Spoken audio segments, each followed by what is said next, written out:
Manu, eu vou pegar o gancho da outra resposta para dar continuidade nessa pergunta, que até quando você coloca em relação a esse caso dessa criança, essa menina de 11 anos que estava sendo abusada pelo marido da avó e não sabia, né, porque tem essa regularidade de menstruação, enfim, eu também queria te perguntar que, além dessa questão, tanto dessa controlação dos corpos da extrema-direita, é muito contra a educação sexual nas escolas, o que e eu queria te perguntar justamente isso.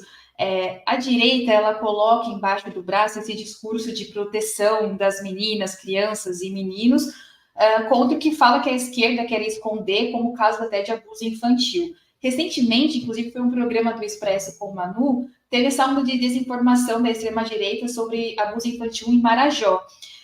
Juntando a isso com essa questão de educação sexual, não é uma contradição como a gente tenta entender eles peitarem essa defesa das crianças, enquanto agora esse projeto pode afetar mais meninas, como a gente falou, até de 14 anos, do que mulheres.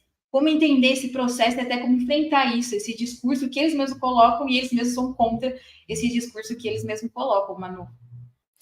É incrível isso que tu mencionas, né, Fernanda? Por quê? Porque, na verdade, todas essas causas que eles denunciam são, na verdade, um sistema de cumplicidade para garantir a desinformação e o silêncio das crianças vítimas de violência sexual. Tu encaixa as peças, né? Tu me facilita o trabalho encaixando as peças. Vamos lá. Quando a gente fala que quer garantir acesso à informação sobre educação sexual para adolescentes e para crianças em ambiente escolar, eles dizem que nós estamos tentando ensinar as crianças a transarem, né? Ou que estamos tentando transicionar as crianças. Vê bem, a minha filha sabe, desde a mais tenra idade, que ela tem as suas partes íntimas e as suas partes privadas. E que nas suas partes íntimas, mesmo quando eu trocava as suas fraldas, eu não tinha o direito de tocar. Eu só tinha o direito de limpar. Desde que a minha filha não fala, ela foi ensinada a isso. É traumático para uma mulher que é mãe pensar nisso. Teve um dia, a Laura era muito pequena, e que eu fui trocar a fralda dela e repetir a mesma coisa que eu sempre repetia, e ela mal falava, e ela me disse assim, eu já sei, mamãe, ninguém pode tocar. E eu fiquei muito impactada, e fiquei pensando, nossa, que horror, é um horror muito grande, é uma violência muito grande ter que ensinar para uma criança esse tipo de maldade humana, para que ela possa se proteger dessa maldade humana. Então, da mesma forma, e ela é uma criança, hoje ela tem 8 anos, ela começa a entrar numa etapa de ser o alvo preferencial dos predadores sexuais. É horrível, né, lidar com os dados, com a realidade, sendo mãe de uma menina. Vê bem, por que eu estou falando tudo isso? Porque nós queríamos que todas as crianças tivessem acesso à informação. Nós queríamos que todas as crianças tivessem acesso a como proteger os seus corpos e como denunciar as violências sofridas. Eles dizem não. Eles dizem que não querem esse sistema de proteção. Ao mesmo tempo, eles dizem, quando foi votado em Brasília o PL do não é não, eles excluíram, excepcionalizaram os ambientes religiosos. Eles excepcionalizaram. Vê bem, né? Ontem eu vi o número total dos casos de violência sexual e abuso sexual promovidos por pastores, né? Que as denúncias vêm crescendo no último período no Brasil. Então, quando a gente encaixa esse sistema que eles não querem que exista, de proteção das nossas crianças, quando a gente vê a perversidade deles com os corpos dessas crianças, né? Bom, se for estuprada e tiver uma gestação, vai morrer. Com 9 anos, 10, vai ser obrigada a levar a termo uma gestação que pode provocar o seu óbito, né? Inclusive pela limitação física do corpo ainda em transformação, né? Tecnicamente em transformação, porque a puberdade e a adolescência é essa transformação da infância para a vida adulta e é uma etapa biológica que o corpo humano enfrenta, não é uma etapa sociológica como é a juventude, etc. Não é social, é biológica, né? Então vamos lá. É um sistema inteiro de destruição, né? Montado, orquestrado por eles. E a gente precisa começar a conectar isso para que as nossas, sobretudo as nossas mulheres mães, sejam tocadas a partir das suas memórias, das suas histórias. É muito difícil uma de nós que não tem um registro na sua memória de uma situação de violência ou de quase violência? É muito difícil. Quanto mais eu mexo nas minhas próprias memórias e converso com as minhas amigas sobre as memórias delas, mais próximo eu chego de episódios que hoje nós falamos. Não é, Fernanda? Hoje nós falamos publicamente como violências. É por isso que o movimento feminista... Violência, né? Claro! É por isso que quando eu dou palestra, tem na palestra menina de 15 e mulher de 75 chorando. Porque muitas percebem as violências que sofreram quando estão com as outras, umas com as outras. Nós, conosco, né? Conversando em ambientes seguros, né? Então, assim, acho que é importante que nós começamos a falar mais claramente sobre isso, sobretudo com as nossas mulheres, porque nós, mulheres, sabemos a dimensão dessa violência.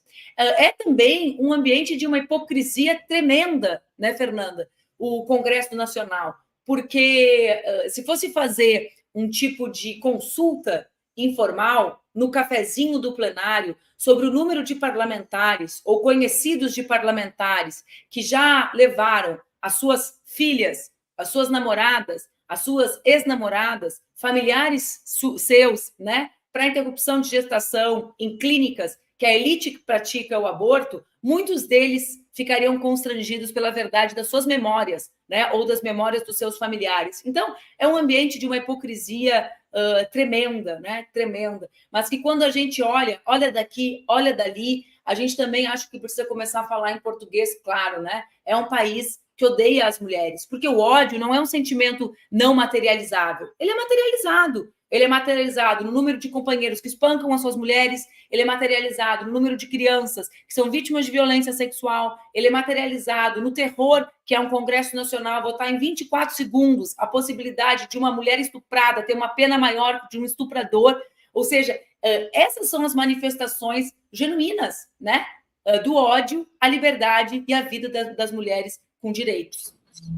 Sim, inclusive, o que é uma parte tensa que eu fiquei muito pensando sobre, que quem pensou esse projeto, né, o deputado Sostenes do Rio de Janeiro, falou que era um teste para o presidente Lula se ele iria vetar esse projeto, ou seja, usam nossos direitos para uma questão de veto do presidente, para testar ideologicamente o presidente da República, uma pequenez da política a esse ponto e utilizando nossos direitos. Inclusive, até, mano, é sempre essa utilização da mulher nessa disputa da extrema-direita. Sempre nossos direitos estão nessa linha de frente também, né? Eu acho assim que ele é um episódio muito revelador de como a extrema-direita sabe, né, que um setor significativo da esquerda acha que a luta pelos direitos das mulheres não é um problema seu. Isso tem a ver com o discurso, digamos assim, economicista de setores expressivos da esquerda, que acham que basta melhorar o salário mínimo e garantir a dignidade, né, o salário pago com dignidade, não que isso não seja importante, porque isso é muito importante, como é muito importante o preço dos alimentos, como é muito importante o direito à moradia, como é muito importante a comida na mesa e a escola dos filhos, mas uma menina vítima de estupro, grávida, não voltará para a escola. Uma mulher morta porque corria risco de vida na gestação não voltará ao mundo do trabalho, né? Então, é importante que a gente perceba, e eu falo isso com a responsabilidade de quem lutou muito, colocando a própria vida em risco para garantir a eleição do presidente Lula e a sua liberdade, né? Eu falo isso com a responsabilidade de quem sabe a responsabilidade desse governo diante da destruição produzida pelo bolsonarismo no Brasil, e pelo bolsonarismo e pelo Temer entre 16 e 24. É bom lembrar que é um ciclo completo de destruição, né? Entre 16 e 22, entre o golpe e o fim do governo Bolsonaro. Mas é dessa responsabilidade que emerge a minha convicção de que nós, mulheres, precisamos disputar os rumos desse governo. E esse é um debate atual, né? A extrema-direita e o centro não param de disputar o caráter do governo um único minuto. Um único minuto. Diz o Sóstenes, era um teste para que o Lula honre os seus compromissos. E quando nós vamos às ruas, muitos dizem, não é hora de pressionar o governo. Veja bem, é hora de reconstruir depois do bolsonarismo. Sim, é hora de reconstruir e é hora de mostrar que tem gente que luta para que essa reconstrução seja justa para os trabalhadores e para as trabalhadoras. seja justa para as mulheres, seja justa para os negros e negras que são submetidos à violência cotidiana nas nossas grandes cidades e que precisam que o governo enfrente as pautas urgentes que dão sustentação à materialidade da nossa vida. Né? A vida é muito mais complexa do que só, embora eu repito, seja muito relevante, só garantir feijão e arroz na nossa mesa. Né? Quando nós somos mortas pelos nossos companheiros, nós não temos condições de sentar na mesa para desfrutar o arroz e o feijão.